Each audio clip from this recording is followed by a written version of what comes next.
सरकारी कर्मचारियों की मांगे और केंद्र सरकार की प्रतिक्रिया। Ashish Sharma, divisional secretary, all India postal employees union, Lucknow division, pensioner association और अन्य कर्मचारी संगठनों के साथ मिलकर केंद्र सरकार के खिलाफ प्रदर्शन कर रहे हैं। उनकी मुख्य मांगे हैं: 8वें वेतन आयोग का गठन। वे 8वें वेतन आयोग के गठन की मांग कर रहे हैं जो जनवरी 2026 से लागू होगा।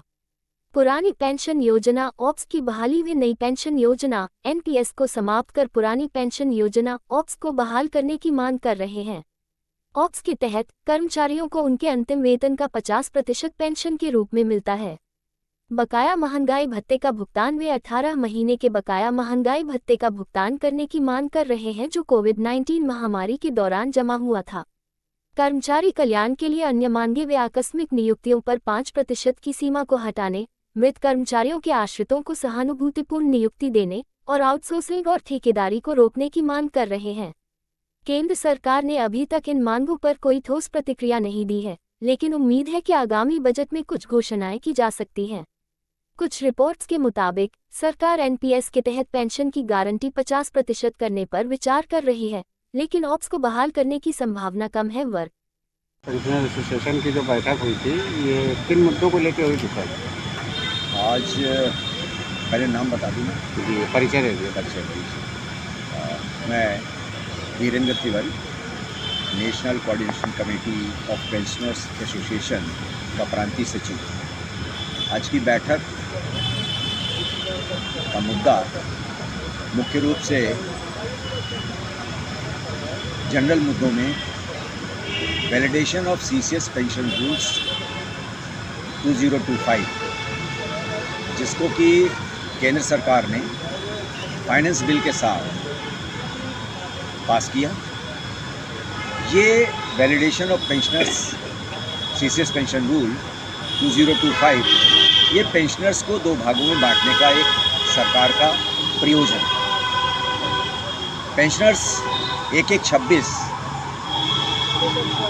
के पहले और 1126 के बाद रिटायर्ड होने वाले, सेवानिवृत्त होने वाले पेंशनर साथियों को दो भागों में बांटने का ये कुचक्र सरकार के द्वारा रचा गया।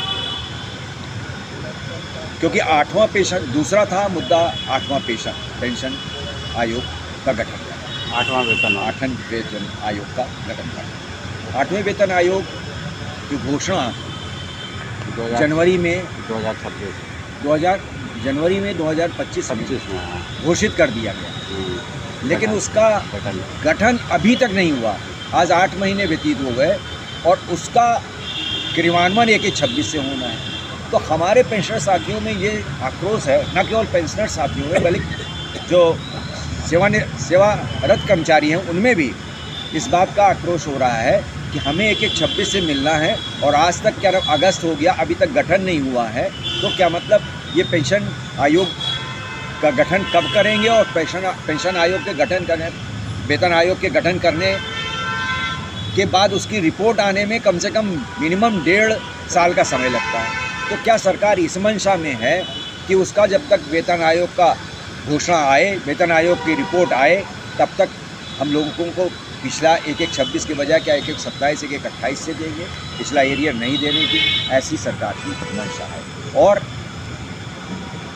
Validation of CCS pension rule 2025 में सरकार ये करना चाह रही है कि जो 1/26 के बाद रिटायर होंगे उनको अलग लाभ दिया जाएगा, जो 1/26 से पहले रिटायर हो चुके हैं उनको अलग बेनिफिट दिया जाएगा। तो ये जो बेनिफिट के दो भागों में बांटने का जो सरकार ने फैसला लिया है, ये कोई भी पेंशन एसोसिएशन, कोई भी पेंशन साथी इसको मानने को तैयार है।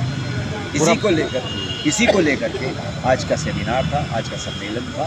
और इसके बाद हमारा फैसला है कि इसके बाद हमारी 3 स्टेप और हैं। हम राज्यपाल को ज्ञापन देंगे इसी चीज़ का, हम मेंबर ऑफ पार्लियामेंट से मिलकर उनको ज्ञापन देंगे, और हमारा प्रेस मीट होगा।